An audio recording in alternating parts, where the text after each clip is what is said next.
Video में RPF constable exam के लिए इम्पोर्टेंट क्वेश्चन देखेंगे।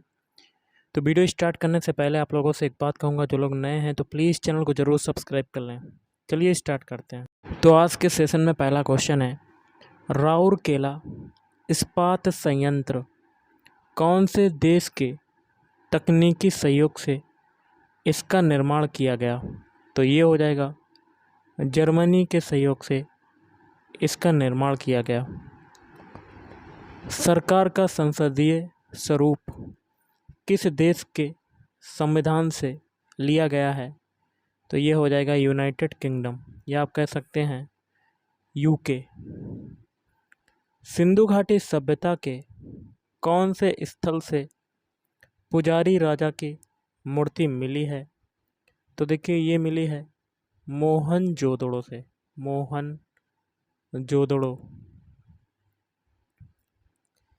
टेराकोटा का हल कौन से हड़प्पा स्थल से पाया गया?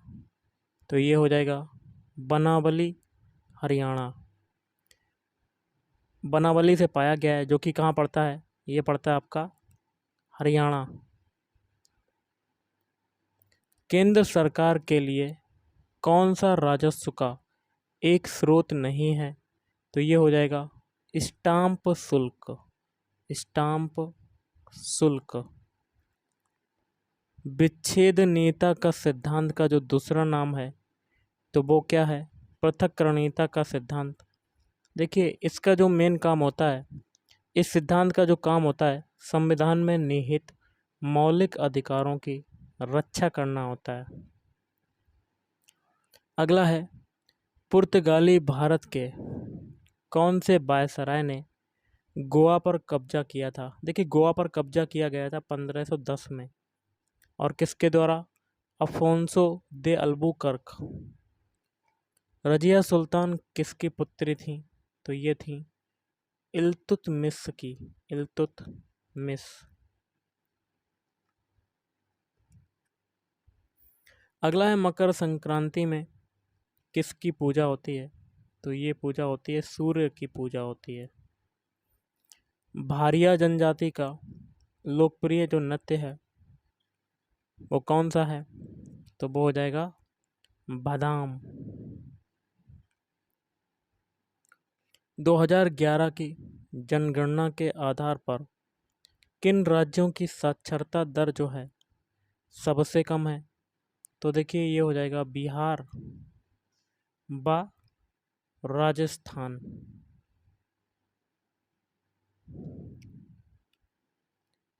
अगला है, कौन सी संस्था मुद्रा ऋण उपलब्ध नहीं कराती है? तो ये हो जाएगा भारतीय रिजर्व बैंक, भारतीय रिजर्व बैंक।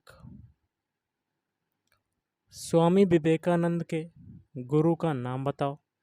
तो स्वामी विवेकानंद के गुरु थे रामकृष्ण परमहंस। हिंद स्वराज कब प्रकाशित हुआ? हिंद स्वराज जो प्रकाशित हुआ 1909 को प्रकाशित हुआ था।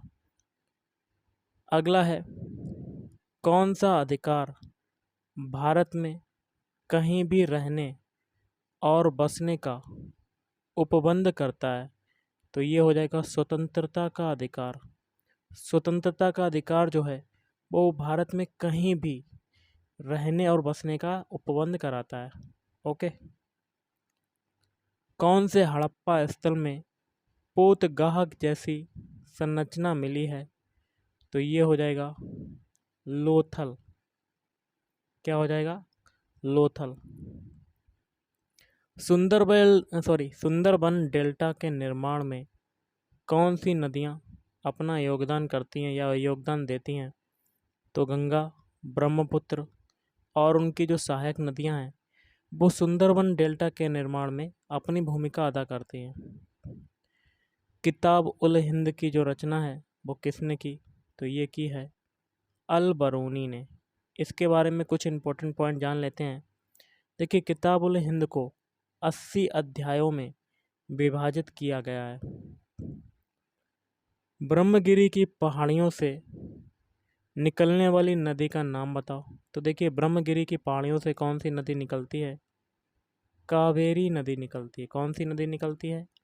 कावेरी नदी।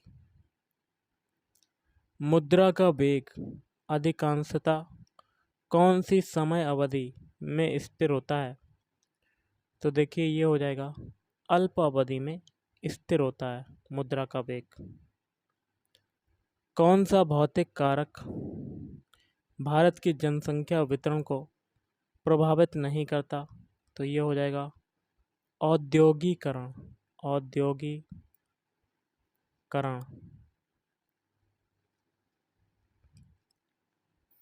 अगला है प्रथम स्वतंत्रता संग्राम के दरमियान मंगल पांडे किस रेजिमेंट में ब्रिटिश ब्रिटिश सेना के सिपाही थे? तो 34वीं बंगाल नेटिव इन्फेंट्री। कौन से केंद्र शासित प्रदेश में 0% वन क्षेत्र हैं? तो ये हो जाएगा लक्षद्वीप। नेक्स्ट क्वेश्चन है आपका, कौन से वर्ष को स्थिर जनसंख्या वृद्धि अवधि के रूप में जानते हैं? तो 1921 से 1951।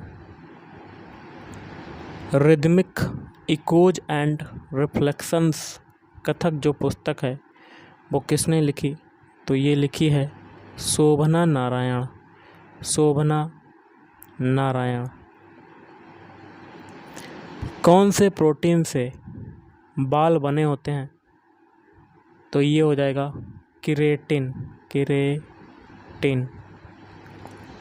महात्मा गांधी सबसे पहली बार कांग्रेस के मंच पर कब आए थे? तो देखिए 1901 का जो कलकत्ता अधिवेशन हुआ था उसमें पहली बार कांग्रेस के मंच पर आए थे महात्मा गांधी। अगला है प्रमुख महिला हार्मोन का नाम बताओ। तो ये हो जाएगा एस्ट्रोजेन।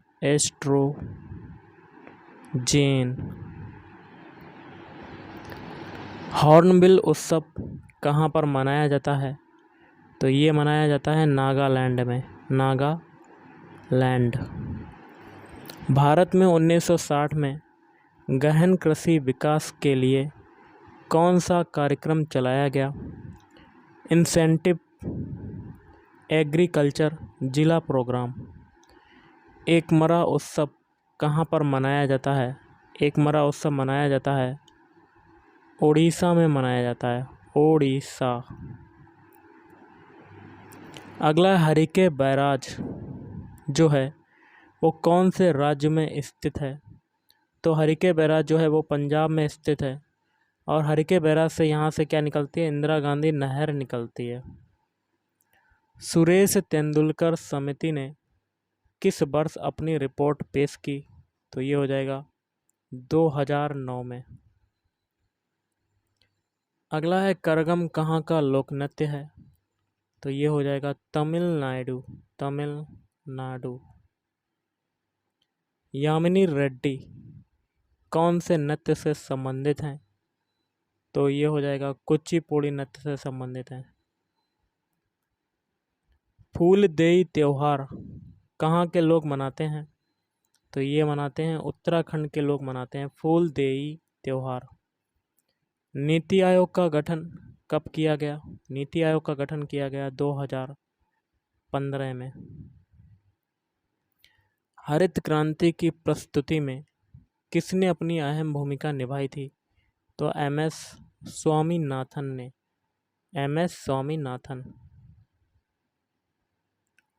अनुच्छेद 51A किससे संबंधित है? तो ये संबंधित है मौलिक कर्तव्यों से संबंधित है। रंगराजन समिति कब गठित हुई? तो रंगराजन समिति की बात करें तो ये 2012 में गठित हुई। संशोधित आरबीआई अधिनियम के अंतर्गत मौद्रिक नीति समिति को वर्ष में कम से कम कितनी बैठक करनी चाहिए? तो 4 बैठक करनी चाहिए वर्ष में। किसको बाद में शेरशाह सूरी के नाम से जाना जाने लगा? तो ये हो जाएगा फरीद। क्या हो जाएगा? फरीद। नेक्स्ट क्वेश्चन है, ठुमरी जो है वो कहाँ का लोक नृत्य है? ठुमरी की बात करें तो ये है उत्तर प्रदेश का लोक नृत्य। यक्षगान कहाँ का लोक नृत्य है? यक्षगान की बात करें तो ये है कर्नाटक का लोक नृत्य।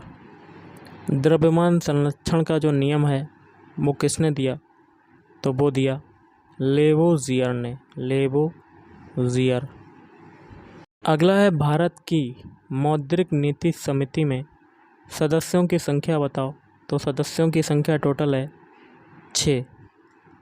नंदवंश का अंतिम शासक कौन था? तो नंदवंश का अंतिम शासक था घनानंद।